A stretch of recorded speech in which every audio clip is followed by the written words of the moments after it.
BNP নেতা রুহুল কবির রিজভীর বিরুদ্ধে আইনি ব্যবস্থা নেওয়া উচিত, তার বিরুদ্ধে মামলা করা উচিত, তাকে গ্রেপ্তার করা উচিত। একদম হাসিনার আরেকটা কপি। রুহুল কবির রিজভীর কথা বলার ধরন, তার হাঁটা চলার ধরন, তার প্রেস ব্রিফিং করার ধরন যদি দেখেন, তাকে পুরোপুরি সুস্থ মনে হবে না। রুহুল কবির রিজভীর শারীরিক এবং মানসিক সুস্থতার মধ্যে যথেষ্ট ব্যালেন্স নেই। শারীরিকভাবে সুস্থ থাকলে মানসিকভাবে সুস্থ না, মানসিকভাবে সুস্থ থাকলে শারীরিকভাবে সুস্থ না, কোনো না কোনো একটা ঘাটতি থাকে। তার কথাবার্তার ধরন সুস্থ রাজনীতিবিদের মতো মনে হয় না, কেমন যেন একটু অসুস্থ, অস্থির প্রকৃতির। হঠাৎ রেগে যান, কখনো কবিতা আবৃত্তি করেন, তার মুখে হাসি সাধারণত দেখা যায় না। একজন মানুষের সেন্স অফ হিউমার থাকবে, তিনি হাসবেন, কখনো কান্না করবেন, কখনো রাগান্বিত হবেন, এটাই তো নেচার। কিন্তু না, রুহুল কবির রিজভীর কোনো হাসি নেই, তিনি হাসেন না, তিনি সবসময় রাগান্বিত হন। এটা তার একটা মানসিক অসুস্থতার লক্ষণ। এই রুহুল কবির রিজভী চট্টগ্রামে এক ডাক্তারকে কুপিয়েছে, আহত করেছে বিএনপি সন্ত্রাসীরা চাঁদার দাবিতে, চাঁদা না দেওয়ার কারণে। ওই আহত অবস্থায় তিনি লাইভ করেছেন, পিনাকি ভট্টাচার্য থেকে শুরু করে অনেকে শেয়ার করেছেন, মানুষ তার পাশে দাঁড়িয়েছে, একটা সমাধান হয়েছে। সেই আহত ব্যক্তি, একজন ভিকটিম, যাকে কুপিয়েছে, যার নাক থেকে কান থেকে রক্ত বের হয়েছে, আমরা স্পষ্ট দেখেছি, তার ক্ষেত্রে রুহুল কবির রিজভী পাগলা রিজভী বলেছে, আবাসিক নেতা রিজভী বলেছে যে রং মেখে লাইভ করে বিএনপির বিরুদ্ধে অপপ্রচার চালিয়েছে। এটা তো ভাই হাসিনার বয়ান। সেই শাপলা চত্বরে আলেম ওলামাদের হত্যা করেছিল, ভয়ানক গণহত্যা চালিয়েছিল হাসিনা।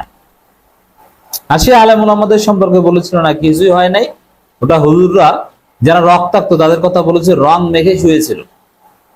কতটা নিকৃষ্ট মানুষ হলে এই কথা বলতে পারে?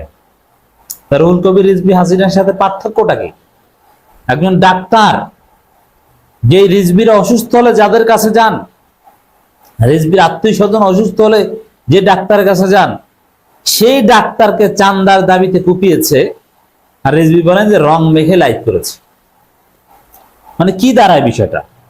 যে বিএনপির লোকজন কোপাতে পারবে, চান্দা নিতে পারবে, নাক ফাটাতে পারবে, কান ফাটাতে পারবে, রক্ত বের করতে পারবে, কিন্তু বিএনপির নাম বলতে পারবে না। নাম বললেই বলবে যে ওটা রক্ত না, ওটা রং মেখেছে।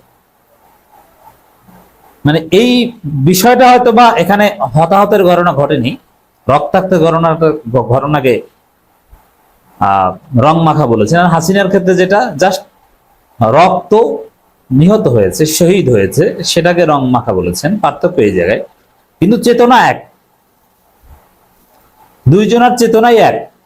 তাহলে হাসিনার চেতনা বা যে স্পিরিট বা যে দর্শনের ভিত্তিতে এই রং মাখার কথা বলেছেন, আর রুহুল কবির রিজভীর যে দর্শন, দুইটা এক।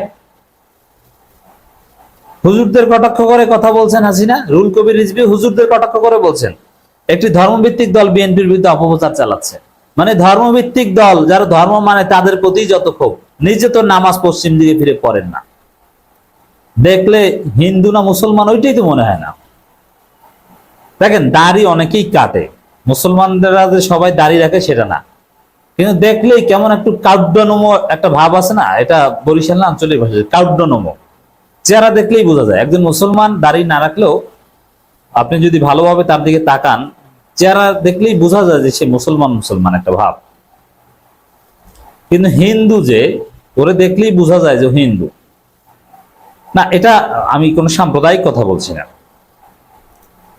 যে লোক নামাজ পড়ে, তার তার দাড়ি না থাকলেও তার চেহারায় কিছুটা হলো নুরানি ছাপ থাকে। রুহুল কবির রিজভীর মধ্যে ওইরকম কোন ইমানদারের ছাপই আমি দেখি না। কথার মধ্যে একটু কেমন যেন কার্যনম ভাব। তো এই যে ধর্মবিদ্বেষ, ধর্মভিত্তিক দলের প্রতি বিদ্বেষ, ধর্মপ্রাণ মুসলমানদের প্রতি বিদ্বেষ, একজন ধর্মপ্রাণ ডাক্তার তাকে বলছে রং মেখে বিএনপির বিরুদ্ধে অপপ্রচার চালাচ্ছে, এবং বিএনপির বটপটসের লোকজন এটা চালিয়েছে। এখন আমি বলতে চাই, যদি যদি না, এটা 100% সত্য, যেহেতু আমি যাচাই বাছাই করেছি, ওই ডাক্তারকে অরিজিনালি আহত করেছে, রক্তাক্ত হয়েছে। রুহুল কবির রিজভী যে রক্ত দেখেছেন, ওটা রক্ত, ওটা রং নয়। এখন এটা যদি প্রমাণ করা যায়, ওই ডাক্তার এখনো মেডিকেলে ভর্তি, এটা যদি এখন থার্ড সোর্সের মাধ্যমে ভেরিফাই করে প্রমাণ করা যায় যে না, ওটা রং নয়, ওটা রক্ত, তাহলে ওই রক্ত রুহুল কবির রিজভীকে খাওয়াই দেওয়া উচিত এবং ওই ডাক্তারের প্রস্রাব খাওয়ানো দরকার রিজভীকে। তুই মিথ্যা কথা কেন বলছিস? একজন মানুষের রক্ত, একজন মানুষের শরীর থেকে রক্ত বের হওয়া, এটা যে কতটা কষ্টের আপনি জানেন? তা অন্যের মাধ্যমে আহত হয়ে, তাও আবার চান্দার দাবিতে, তাও আবার নতুন বাংলাদেশে হাসিনার আমলে এইসব রক্ত বের হওয়া কোনো ব্যাপারই ছিল না, যে বিরোধী দলের লোকজনকে এভাবে মারবে, এটা স্বাভাবিক। কিন্তু এই আমলে এভাবে রক্তাক্ত করবে? রিজভীকে মিথ্যা বলার কারণে ওই ডাক্তারের রক্ত এবং প্রসাব খাওয়াই দেওয়া দরকার এই বাটপারকে। রুহুল কবির রিজভী গ্রেট ধান্দাবাজ। এর মানসিক বিকাশ, সোশ্যালাইজেশন ঠিক মতো হয়নি বলে হাসিনার মতো কথা বলছে। একটা বিষয়, সোশ্যালাইজেশন নিয়ে কেন কথা বলছে, সামাজিকীকরণ নিয়ে কেন কথা বলছে, এটা আগে বুঝতে হবে। একজন মানুষ, সে যে বয়সেরই হোক না কেন, সামাজিকীকরণ এটা একটা চলমান প্রক্রিয়া। সে তার স্ত্রীর সাথে থাকবে, তার সন্তান সন্ততি থাকবে, নাতি নাতনি থাকবে, তাদের সাথে কিছুটা হলো সময় দিবেন, সন্তানদের মুখ দেখবেন, কথা বলবেন, জড়িয়ে ধরবেন, একসাথে খাবেন। এটা হচ্ছে মানুষের একটা সামাজিকীকরণ প্রক্রিয়ার একটা অংশ। পরিবার, সামাজিক, যারা সমাজ বিজ্ঞান পড়েছেন এটা জানেন, পরিবার সমাজের সবচেয়ে গুরুত্বপূর্ণ প্রতিষ্ঠান। কিন্তু এই রিজভীর ক্ষেত্রে এটা ঘটেনি। তিনি অনেকদিন যাবৎ পার্টি অফিসে ঘুমান, পার্টি অফিসে খান, স্ত্রীর কাছে যান না, সন্তানদের কাছে যান না। এর মানে তার সুষ্ঠু সামাজিকীকরণ প্রক্রিয়া কিভাবে হবে?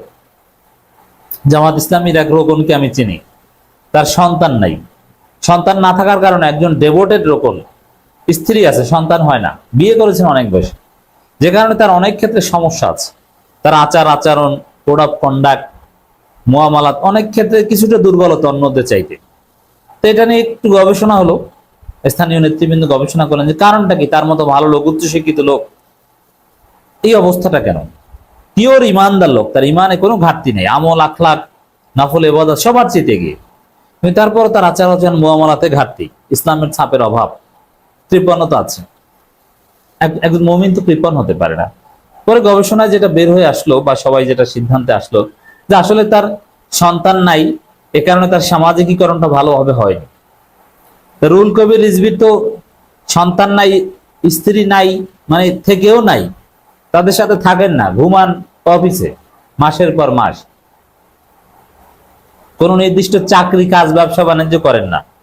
এর মাথায় সমস্যা হয়েছে। কোনো সুস্থ মানুষ রক্তাক্ত মানুষকে রং মেখে বলেছে, এটা রং মেখে বিএনপির বিরুদ্ধে অপপ্রচার করছে, কথা বলতে পারে না, এবং তাদের সাথে আবার ধর্মভিত্তিক দলের ট্যাগ দেয়। শাহজাহান চৌধুরীকে জামাত শাস্তি দিয়েছে, নইলে শাহজাহান চৌধুরী কিছু উচিত শিক্ষা দিত এই রং মাখার। যাই হোক দর্শক, রিজভীর বিরুদ্ধে ওই ডাক্তারের মানহানির মামলা করা দরকার, কারণ এটা আদালত ইমোশনাল হয়ে গ্রহণ করতে পারে যে রক্তাক্ত অবস্থাকে রং মাখার কথা বলেছে, ওকে ধরা দরকার রুহুল কবির রিজভীকে।